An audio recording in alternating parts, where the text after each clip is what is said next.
Bonjour et bienvenue dans cette grande interview consacrée à la lutte contre les discours de haine. Dans un contexte où les réseaux sociaux et les médias traditionnels exercent une influence significative sur la vie quotidienne des populations, les discours de haine peuvent engendrer des conséquences dévastatrices, alimentant ainsi la violence, la discrimination et la division. Cette lutte est essentielle pour maintenir la cohésion sociale et favoriser un environnement sûr et respectueux pour chacun. La lutte contre les discours de haine représente un enjeu mondial qui concerne chaque nation et chaque communauté.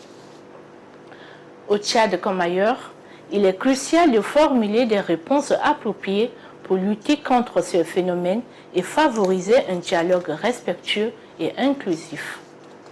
Ensemble, nous allons examiner les initiatives mises en place par la Haute Autorité de médias et de l'audiovisuel HAMAN, l'Autorité de régulation des médias au Tchad, ainsi que les actions des médias et les professionnels de l'information afin de faire face à ce phénomène et promouvoir un environnement médiatique plus sûr, propice à la paix et à la cohésion sociale.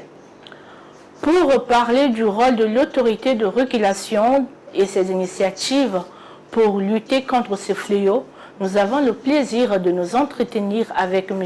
Laurent Gondji, le rapporteur général de la Haute Autorité des médias et de l'audiovisuel HAMAN. Bonjour monsieur. Bonjour. Comment allez-vous? Ça marche. D'accord. Quel est le rôle de l'autorité de régulation des médias dans la lutte contre les discours de haine? Au niveau de la Haute Autorité des médias et de l'audiovisuel,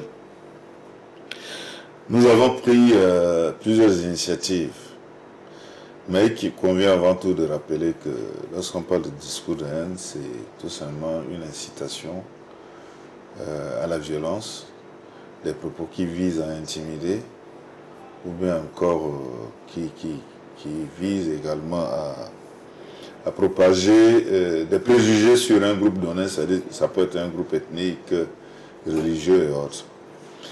Et compte tenu du contexte tchadien actuel, la Haute Autorité des médias et de l'audiovisuel a pris des initiatives, comme je venais de le dire, et ces initiatives commencent à porter leurs fruits. D'abord, il faut rappeler que dans la sous-région, je crois que la HAMA a été l'une des premières institutions à avoir en vue l'idée de combattre le discours de haine. Et ce faisant, la HAMA a envoyé un groupe de 4 personnes à Pavia, c'est-à-dire en Italie, pour suivre d'abord une formation préalable. Et au retour, nous avons commencé au niveau de la HAMA, d'abord par le personnel même, en nous regroupant à Dougia pendant 4 jours où nous avons fait la réception de ce que nous avons appris en Italie. La HAMA joue d'abord un rôle de prévention, de lutte contre les discours de haine.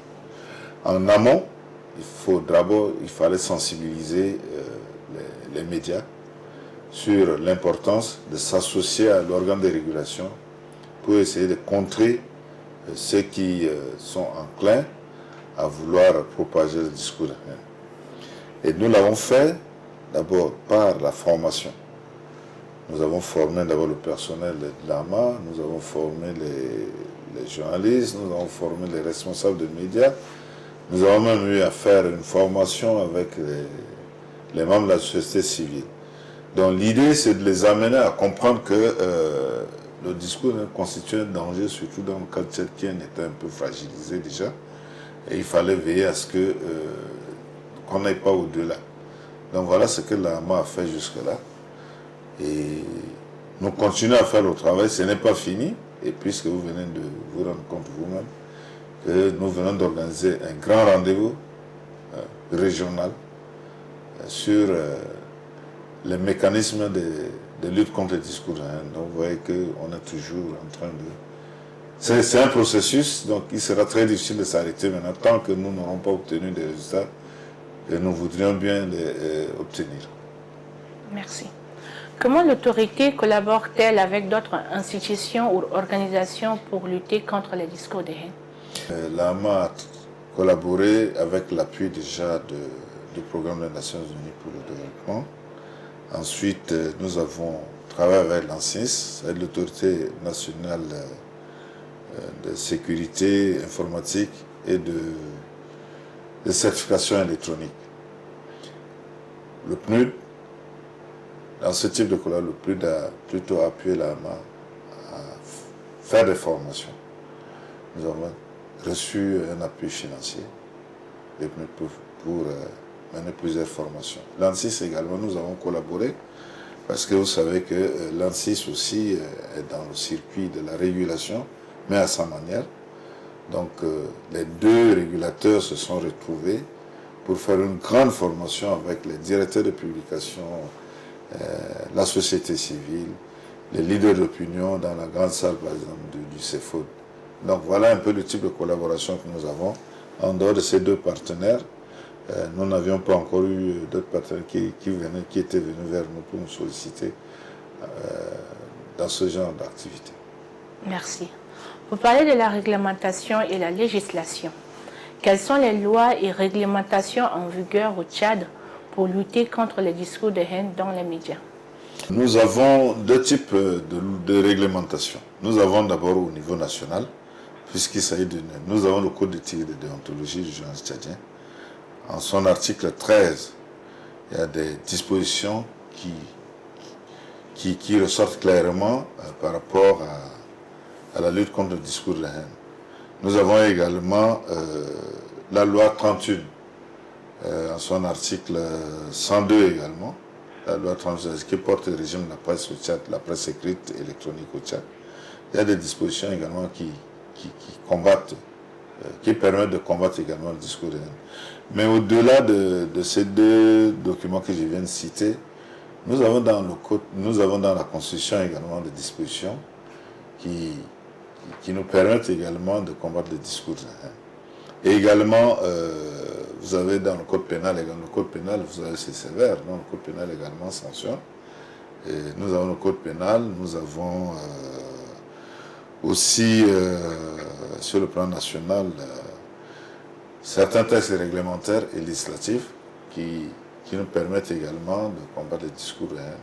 Mais au-delà, sur le plan international, vous avez des conventions, la convention contre par exemple le génocide, qui est là, parce que vous savez que si aujourd'hui les gens parlent beaucoup de discours de haine, c'est à partir de 1994 avec le génocide au Rwanda. C'est là où la communauté internationale, surtout africaine, s'est réveillée pour dire, mais tiens, il y a une telle situation qui s'est développée, donc il faut maintenant mettre les garde-fous. Donc nous avons la convention contre le génocide. Vous avez par exemple la charte africaine des droits de l'homme et des peuples. Nous avons également, disons, la charte internationale des droits civiques et politiques. Donc nous avons tous ces panoplies de textes qui nous permettent, nous, au niveau de l'AMA, d'appliquer pour essayer de contrer l'évolution, par exemple, des discours de haine. Comment ces lois sont-elles mises en œuvre et appliquées par l'autorité de régulation des médias? Oui, pour les mettre en œuvre, nous avons plusieurs, disons, groupes. Nous avons donc prioritairement les conseillers eux-mêmes qui occupent le devant de la scène, qui forment, parce qu'au sein des conseillers, il y a des formateurs qui le font. Nous avons en appui les départements, et notamment notre département des affaires juridiques et de la coopération. Et nous avons aussi les coordinations en province qui, à peu près, mènent les mêmes activités au niveau du siège. Et à travers ces coordinations, nous mettons en place des structures de suivi des médias. Et ces structures de suivi des médias nous relaient immédiatement les contenus des médias. S'il y a des contenus qui incitent à la haine, ben, ils nous envoient le contenu et nous essayons de les suivre. Et si c'est un journal, nous lisons. Et puis en fonction de cela, nous réagissons. Et pour le faire, nous avons mis en place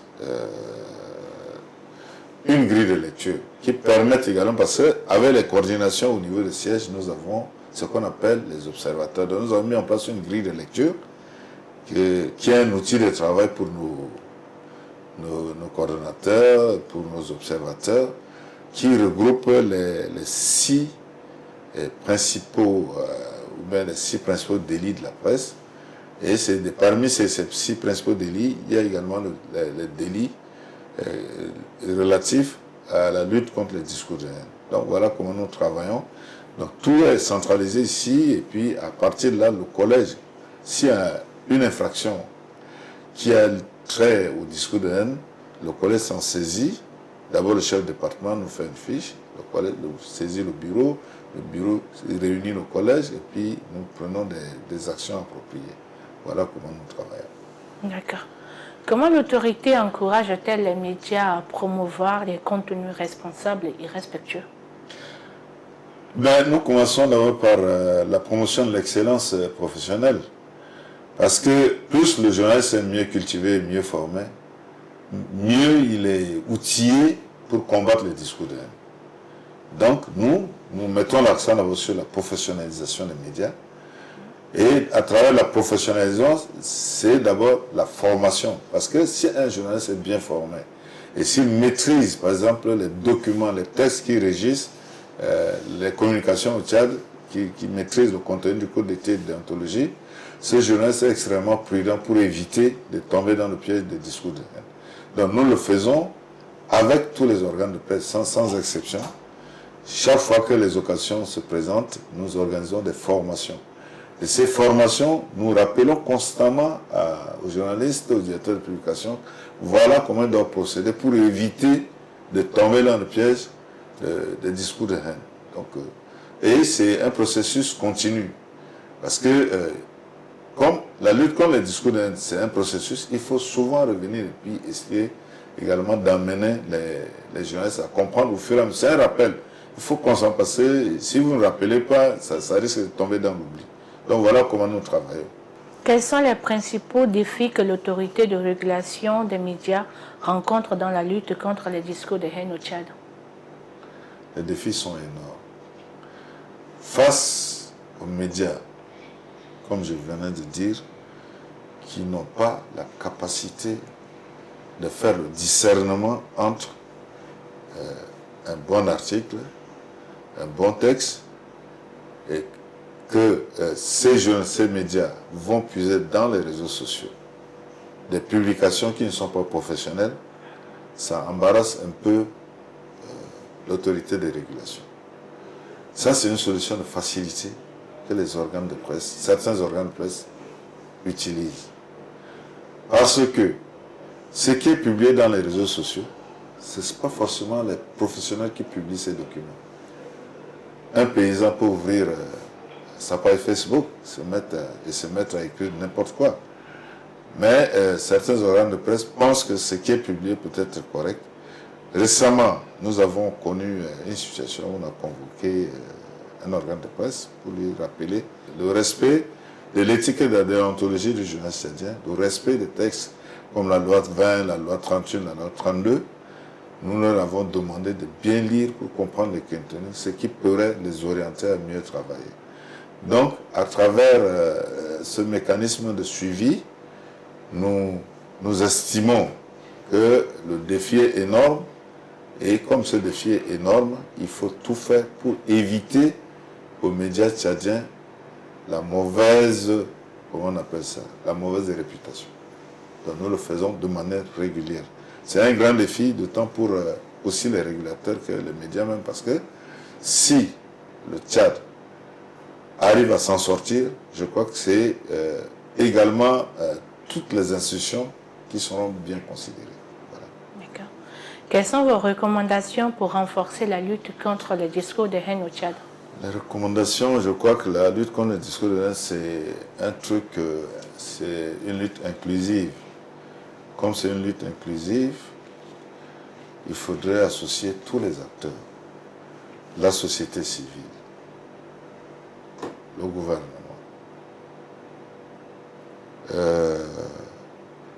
les partenaires internationaux, les organes de régulation sous-régionaux. Parce que c'est un travail, comme je venais de dire, c'est un travail inclusif. C'est ensemble seulement que les gens peuvent réussir à mettre en place une stratégie indiqués pour combattre les discours de haine. Ce n'est pas le travail d'une seule personne, ni seulement de l'AMA seule. Il faut que l'AMA travaille en collaboration avec tous ces gens que je viens de citer et en y associant également les organes professionnels des médias, parce que en les sensibilisant, eux, à leur tour, ils prennent conscience et dans leurs organes ou bien dans les regroupements qu'ils constituent, ils peuvent également véhiculer le message qui puisse permettre aux journalistes de comprendre que il faut ne pas tomber surtout dans le piège de la manipulation. Donc c'est un travail, comme je venais de dire, c'est un travail global, un travail inclusif. Voilà un peu les recommandations que je tiens à formuler. Et en le faisant, je crois qu'également, il faut un accompagnement conséquent. Un accompagnement conséquent des grandes institutions de la République. Cet accompagnement pourrait être également un accompagnement matériel, un accompagnement financier, qui permette également à la HAMA de s'ouvrir et de profiter des expériences qui existent ailleurs. Il y a des expériences qui ont réussi, pourquoi ne pas aller s'en inspirer et revenir également les mettre en pratique au Tchad. Voilà un peu ce que je pense, de mon point de vue, que c'est la seule recommandation que je puisse faire. Quel message aimeriez-vous transmettre aux médias, aux influenceurs et au public en général pour les encourager à lutter contre les discours de haine? Moi, c'est surtout aux médias. Aux médias, je crois qu'il faudrait que les médias de plus en plus soient professionnels. Professionnels dans le sens où ils doivent maîtriser l'écriture journalistique, doivent être au maximum cultivés, doivent maîtriser également les textes qui régissent les communications au Tchad, les textes réglementaires et législatifs, doivent maîtriser le contenu du code d'éthique et de déontologie. Parce que tant qu'on n'aura pas un niveau de formation élevé, on va tomber toujours dans les travers de la manipulation. Et les journalistes qui s'en sortent, moi je les félicite parce que au fur et à mesure que nous diffusons les messages, ils prennent conscience et ils se perfectionnent. Mais dans un troupeau, il y a toujours des brebis galeuses, dont d'autres qui ne font aucun effort. Mais ceux-là, quand même, je crois qu'au fur et à mesure, nous allons les amener progressivement à comprendre que le discours de haine constitue un danger pour le vivre ensemble des Tchadiens. D'accord. Comment pouvons-nous travailler ensemble pour créer un environnement médiatique plus sûr et plus respectueux? L'AMA est disponible. L'AMA est là à temps. Mais si les autres ne manifestent pas cette volonté, il sera très difficile de travailler avec. Mais de toutes les façons, je crois que l'AMA est en train de réfléchir à des stratégies qui puissent amener les autres à s'associer à sa lutte pour combattre les discours de haine. Avez-vous un dernier message? Il faut que les médias tchadiens prennent conscience de leur importance en tant que... parce qu'on dit que le journaliste, c'est celui qui est là entre la population et les décideurs. Ils doivent prendre conscience de leur rôle et de faire en sorte que ce qu'ils vont diffuser soit des outils de formation, d'information et de sensibilisation et non des outils de division, des messages de division. Parce que le journaliste, son rôle, c'est quoi? C'est de contribuer à l'instauration de la paix. Et le journaliste a un rôle social, comme on le dit généralement, à jouer pour parvenir à cette mission. Voilà un peu mon dernier message. Okay. Merci, monsieur le rapporteur général de la HAMA. Oui. Et c'est tout pour notre interview. Pour explorer les initiatives mises en place par les médias et les professionnels de l'information, pour faire face à ce problème et promouvoir un environnement médiatique plus sûr et plus respectueux, nous aurons M. Boudouin Nyombi, le directeur général de la télévision Tchad 24, et Mme Jessica Ferring, la rédactrice adjointe de la télévision Tchad 24. Bonjour, monsieur. Bonjour, madame, et merci de m'avoir invité. Bonjour, Mme Jessica. Bonjour, madame, merci de m'avoir invité également. En parlant de stratégie et initiative, monsieur le DG, Quelles stratégies et initiatives votre média met-il en place pour prévenir et combattre les discours de haine dans ses contenus? Merci de me poser cette question qui aujourd'hui fait l'actualité dans le sens que les discours de haine ont une montée croissante dans notre univers sociétal. Déjà, de prime abord, nous, dans notre média Tchad 24, nous essayons bien que mal de pouvoir contrecarrer les propos de haine sur notre média.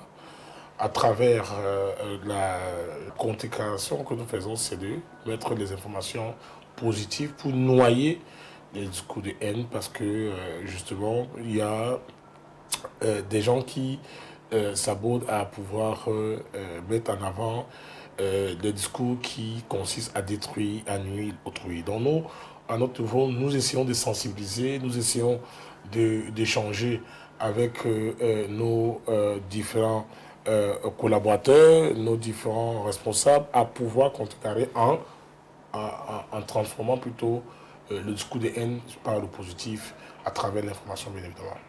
Merci.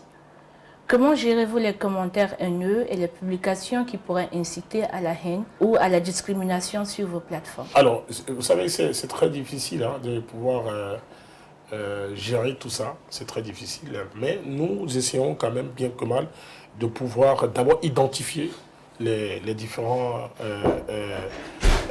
personnes qui distillent le discours de haine. Nous essayons de capturer nos différentes sorties ou différentes conversations qui ont trait au discours de haine. Nous archivons cela.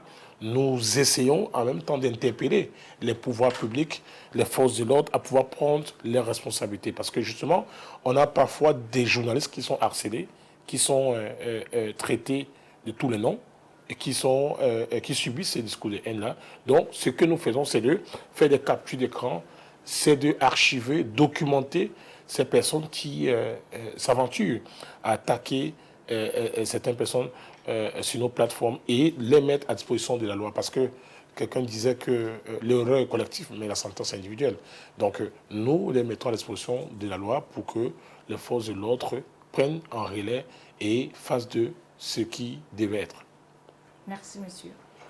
Madame la journaliste, pouvez-vous nous parler de votre expérience en tant que journaliste et des défis que vous avez rencontrés dans les couvertures de sujets sensibles liés au discours de haine? Ok, merci de la parole accordée.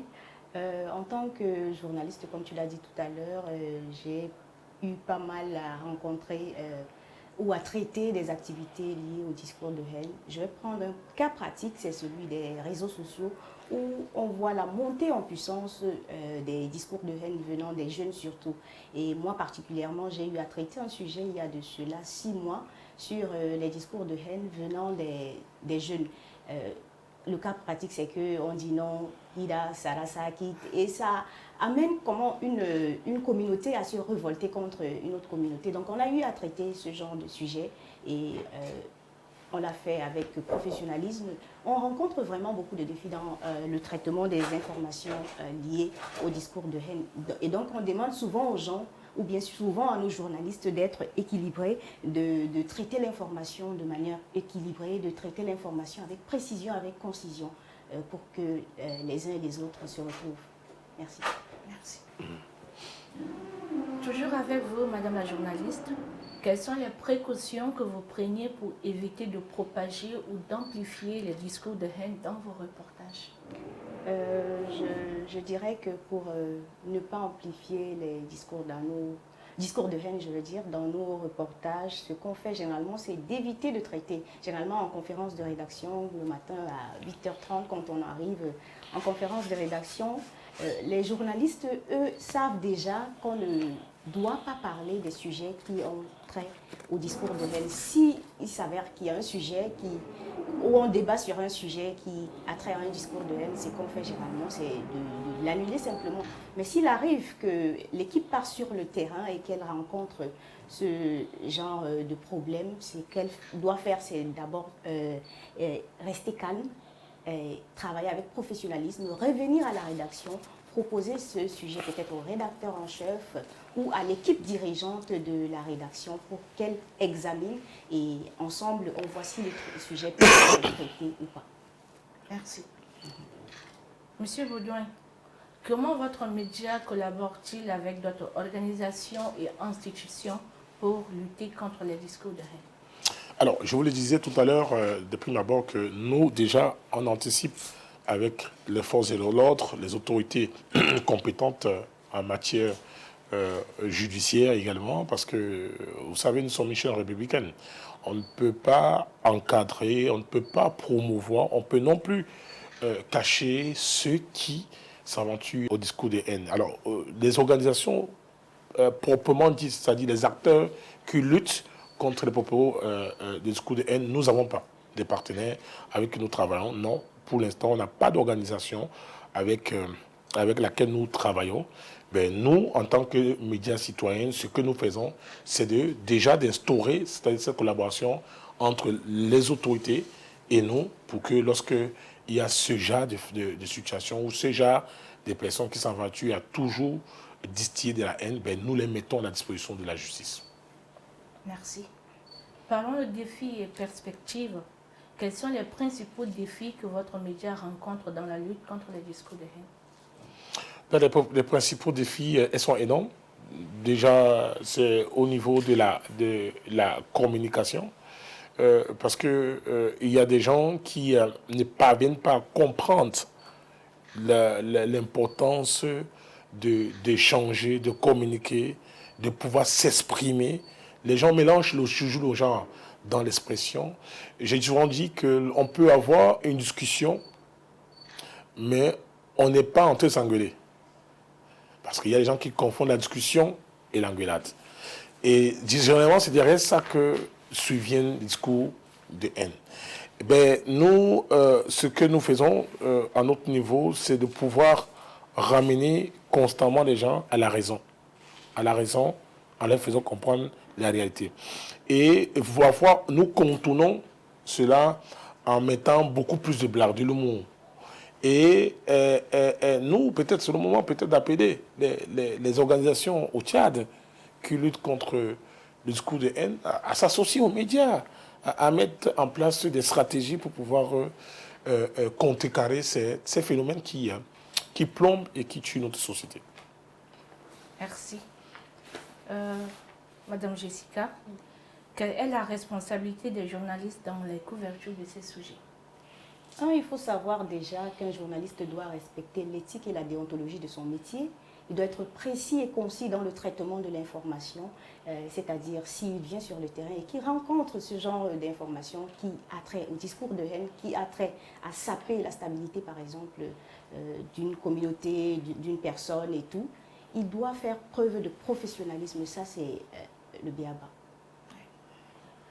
En ce qui concerne le soutien et sécurité, quel soutien ou formation avez-vous reçu pour aborder les discours de haine dans votre travail journalistique?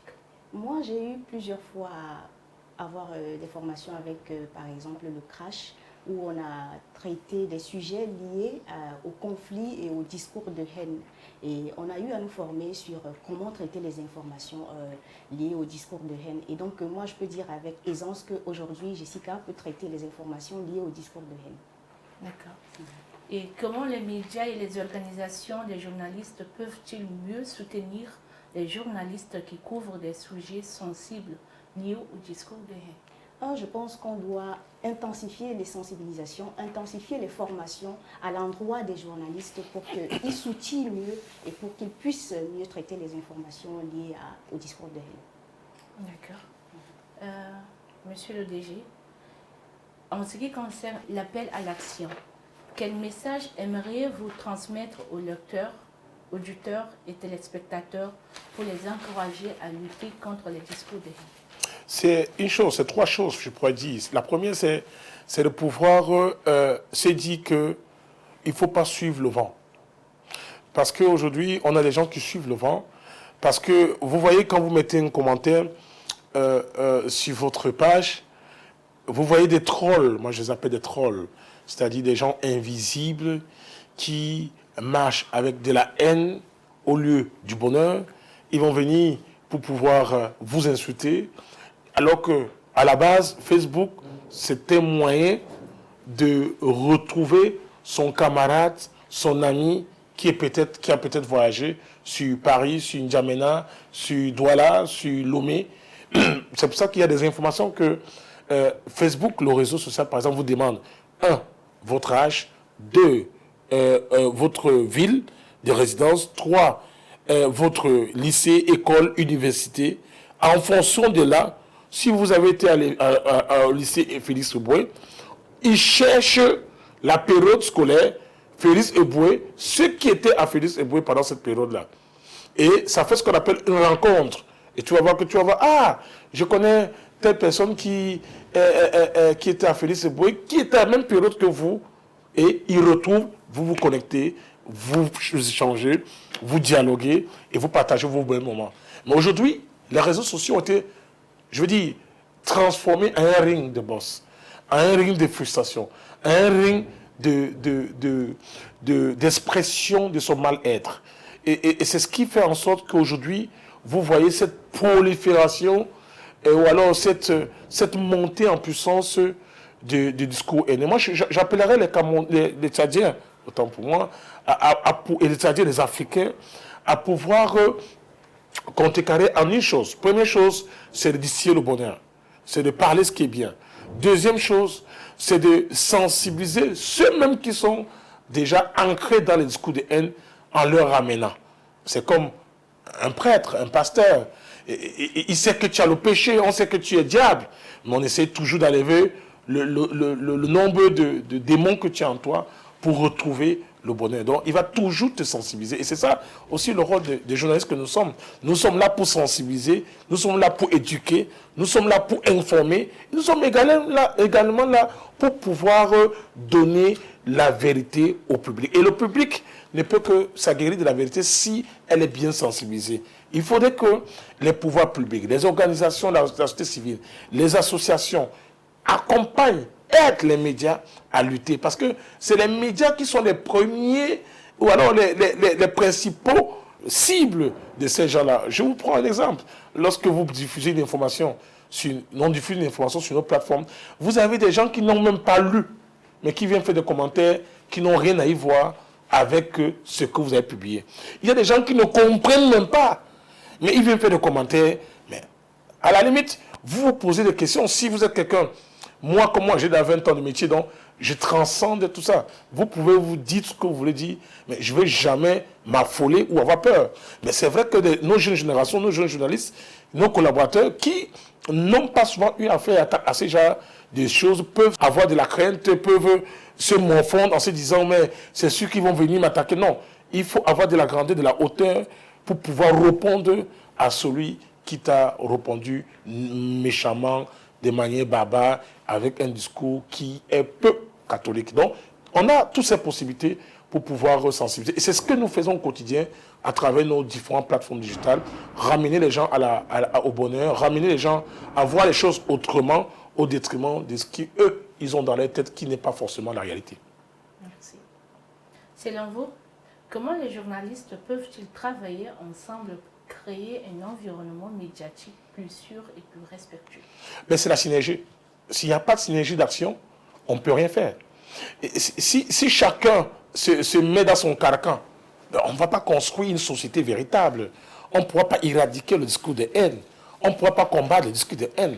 On ne pourra pas atteindre l'objectif qui est de ramener les brebis galeuses. Mais en fait, ce qu'il faut dire aujourd'hui, c'est que les associations des journalistes doivent s'impliquer davantage. Parce que ce sont des confédérations qui regroupent des journalistes et qui doivent être ceux-là même qui distillent l'excellence, qui distillent le comment anticiper sur quelqu'un qui a des discours haineux. Je vais vous prendre un exemple. Moi, j'étais dans un restaurant un jour et j'ai vu un monsieur qui a commencé. Moi, j'ai trouvé ça comme un discours discriminatoire. Il a appelé la serveuse la Camerounaise. Et moi, je lui ai dit non, tu ne dois pas appeler la serveuse la Camerounaise. Je me suis dit, tu ne dois pas appeler la Camerounaise. Tu dois l'appeler par son nom. Et parce que le dit, il y a une forme des discours de haine derrière cette appellation, alors que tu es dans un endroit public, tu es censé appeler la serveuse, ou alors par son nom, soit Madame Service, ou alors Madame Jessica, ou alors Madame Evodi, mais vous ne pouvez pas dire la Tchadienne. Quand vous dites la Tchadienne, c'est pas commode. Je préfère que vous changez votre langage. Immédiatement, il voulait réagir. Ses amis m'ont dit non, il a raison. Et c'est comme ça qu'il s'est mis. Et après, il appelait maintenant serveuse, je crois pas son nom. Donc, vous voyez que la sensibilisation continue. Il y a des gens qui, parfois, s'expriment de manière indirecte, c'est-à-dire qu'ils ne savent pas comment s'exprimer, mais ils préfèrent suivre ce que l'environnement leur transmet comme expression. Et parfois, ils se retrouvent dans ça. C'est pour ça que c'est notre rôle aussi de toujours ramener les gens à des bons sentiments, à les faire comprendre les choses. Ça passe aussi par l'éducation. Les parents à la maison doivent éduquer les enfants. Les journalistes ont les enfants. Les journalistes sont les pères et les mères des familles. Ils doivent éduquer leurs semblables, les enfants, sur la nécessité d'avoir un discours courtois en public, au détriment d'un discours qui consiste à victimiser, à créer de la haine, à créer de la division. Ça ne nous aide pas, au contraire, ça nous détruit. Donc je pense que nous avons ce devoir, ce droit de pouvoir éduquer, sensibiliser et surtout ramener les populations à de bons sentiments, mais surtout la coopération. La coopération des journalistes sont les premiers messies dans... Vous savez, quand vous êtes journaliste, le commun des mortels savent que vous êtes le plus intelligent. Le commun des mortels savent que vous êtes le plus méritant et que vous connaissez tout. Ouais, c'est ça, le quartier, c'est que c'est là les journalistes, donc elle est censée tout connaître. C'est pour ça que nous demandons aux journalistes de se former, de lire, d'écouter les autres, de pouvoir se documenter pour pouvoir faire face à un certain nombre de choses qui sont parfois des choses que si vous n'avez pas une expérience, eh bien vous pouvez tomber ou alors jouer le jeu de celui qui est en face de vous, qui veut peut-être vous pousser à bout. Merci. Madame Jessica, quel message aimeriez-vous transmettre à vos lecteurs, auditeurs et téléspectateurs pour les encourager à lutter contre les discours de haine? Déjà, il faut savoir que les discours de haine, à l'époque, je veux dire, il y a de cela 20 ans, 30 ans, le Tchad ne connaissait vraiment pas. Même si elle existait, c'était vraiment minime. Mais aujourd'hui, elle s'amplifie de plus en plus. Et on parle de plus en plus des langages pas très courtois à l'endroit d'une personne qui peut être plus âgée que nous. On le constate vraiment beaucoup sur les réseaux sociaux. Un jeune peut s'adresser à son grand frère de manière très impolie. Aujourd'hui, c'est vraiment amplifié. Et donc, ce que je peux dire aux téléspectateurs, aux lecteurs de Tchad 24, c'est de se former, d'être plus courtois. Il faut d'abord que le gouvernement, moi je vais d'abord m'adresser au gouvernement parce qu'il faut vraiment qu'on amplifie la formation en civisme parce que c'est un truc qui prend vraiment de l'ampleur. Il faut qu'il y ait du civisme, il faut que les jeunes, eux, ils écoutent, ils se forment, ils changent leur mentalité. Et ça c'est important pour qu'on arrive à canaliser tout ça. Et là, je m'adresse également aux journalistes. Il faut qu'ils se forment, il faut qu'ils sensibilisent aussi à travers leurs reportages, à travers les podcasts, à travers tout ce qu'ils font pour galvaniser la population afin qu'elle puisse ne plus être celle qui est mal informée, celle qui utilise les discours de haine contre les uns et les autres. C'est ce que je veux dire. Merci. Je peux ajouter un truc à ça? Oui. Alors, ce que je pourrais dire aussi par rapport à ce qu'elle vient de dire, c'est d'interpeller les téléspectateurs, les auditeurs et les lecteurs à regarder les médias sérieux. Aujourd'hui, il y a une prolifération des médias en ligne au Tchad. Ce qui fait aujourd'hui qu'on ne parvient plus à maîtriser, à contrôler quels sont les médias sérieux, comment distinguer les médias sérieux sur la plateforme aujourd'hui.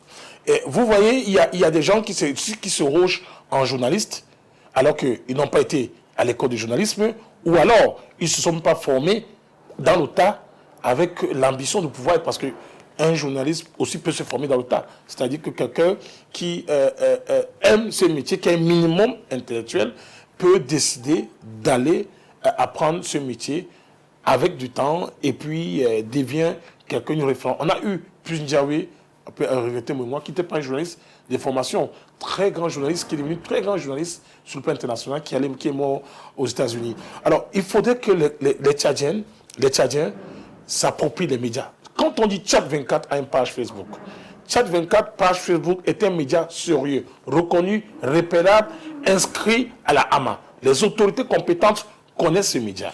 Au détriment des médias tentampions, qui se dit média, mais qui n'a pas une base juridique, qui n'est pas identifiable, qui n'est pas repérable, mais qui distille un certain nombre d'informations qui, parfois, ne sont pas des informations vraies.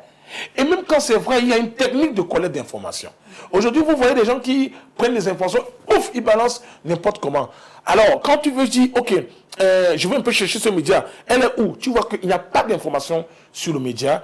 Parfois, ce sont des gens qui sont loin, mais qui veulent créer une zizanie, qui veut monter les Tchadiens les uns avec les autres pour pouvoir créer de la haine et distiller le discours de haine. Donc, il faudrait que les téléspectateurs, les auditeurs et les lecteurs comprennent qu'il faut suivre les médias sérieux. Suivez les médias sérieux. Vous avez les chaînes de télévision au Tchad, vous avez des presses crédibles au Tchad. C'est eux qu'il faut suivre. Il ne faut pas suivre les gens qui se lèvent le matin avec les connexions de 100 francs pour pouvoir passer des messages alors qu'ils n'ont pas encore mangé depuis le matin. Ok, je vais aussi ajouter qu'il faut recouper l'information pour les journalistes, pour les médias sérieux. Il faut également recouper l'information parce qu'on ne peut pas trouver une information venant d'un média X, comme le DG vient de le dire, et le publier aussi aussitôt. Il faut recouper les informations pour ne pas tomber dans le discours de haine. Ça, c'est aussi important pour les journalistes. Le recoupage est très important. Le recoupage pour les journalistes, avoir les techniques de recoupage. C'est pour ça qu'un bon journaliste doit avoir ce qu'on appelle le carnet d'adresse. Quand tu veux être un bon journaliste, avoir une carrière grande, être un grand journaliste, c'est le contact. Est-ce que si on te dit maintenant que telle autorité est morte, comment faire pour avoir l'information que l'autorité est morte alors que tu n'as même pas le numéro du vigile de l'autorité? Il faut un journaliste sur le contact, il faut documenter tes contacts. Là, ça fait que tu peux à distance recouper une information. Tu peux ne pas aller sur place. Et il y a aussi des techniques de confrontation d'informations. Je vous prends un exemple, j'ai eu cette affaire à l'époque, quand il y a de cela 15 ans. Il y a un maire qui avait été arrêté au Cameroun. Il a été arrêté. J'ai eu l'information qu'il est arrêté. Il est actuellement au TCS, qui est le tribunal criminel spécial.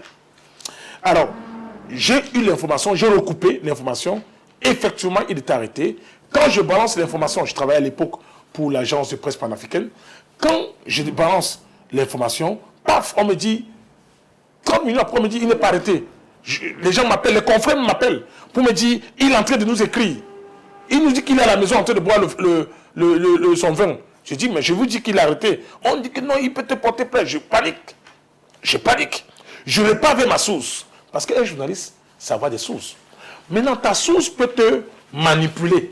C'est pour ça qu'il faut avoir du temps avec une source. Tu peux avoir une source avec qui tu travailles depuis des années, qui te donne des informations qui sont toujours vraies.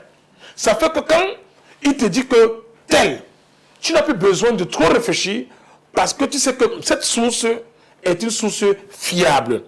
C'est vrai qu'il y a des sources qui manipulent l'opinion, qui peuvent te manipuler. Est-ce qu'une source peut te manipuler? Comme celui du maire. Le maire manipulait certains de mes confrères.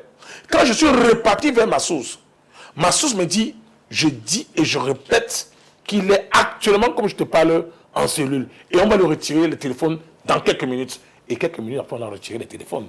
Donc, il faut comprendre qu'il y a de la manipulation énormément. Mais si tu n'es pas futé dans le recoupement de l'information, c'est aussi l'expérience. Hein. Si tu n'as pas d'expérience dans le recoupement, tu vas te faire manipuler. Donc, il faut avoir le sens de jugeote, l'analyse, avoir de bons contacts. Quand on te donne une information dans un ministère, tu sais qui appeler. C'est vrai qu'il peut te mentir. Il peut te mentir. C'est pour ça qu'il faut avoir d'autres sources pour voir si ce qu'il a dit et ce que tu as reçu et ce qu'on dit là-bas est vrai ou pas. Mais tout ça, c'est l'expérience aussi. La lutte contre les discours de haine est devenue une priorité pour tous. Merci, M. Baudouin-Niombe. Merci, Mme Jessica Ferry. Merci. C'est un plaisir d'être sur votre plateau et de pouvoir échanger avec vous sur des questions aussi sensibles et importantes pour notre société. J'espère que ceux qui nous suivent ont pu garder quelque chose de positif et qui désormais seront les ambassadeurs de la lutte contre les discours de haine. Merci. Merci aussi.